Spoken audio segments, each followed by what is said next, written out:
Somu, Kalyani, Vijay dining ஹாலில்.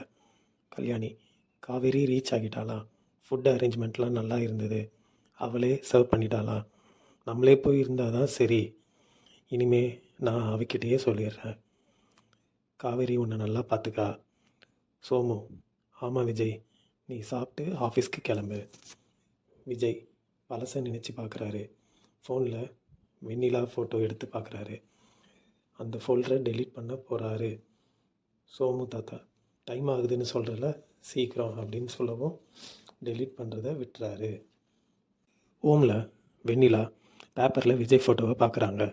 Vijay photo அப்பளம் பேக்கெட்லேயும் இருக்குது. காவேரி வராங்க. வெண்ணிலா சாப்பிட்டாங்களான்னு கேட்குறாங்க. வேலையம்மா அவங்க தனியாக தான் சாப்பிடுவாங்க.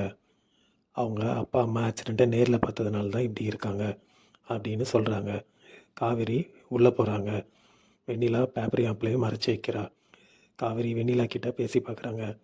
நீங்கள் அழகாக இருக்கீங்கன்னு சொல்கிறாங்க. வேலையம்மா காவேரியை கூட்டிகிட்டு போகிறாங்க. குமரனுக்கு காஸ்டியூம் டிசைனர் டெலிவரி கொடுக்க முடியுமான்னு சொல்கிறாரு. குமரன் ஷூட்டிங் ஸ்பாட்டை அப்படியே பார்க்கலான்னு நினச்சி ஓகே சொல்கிறாரு.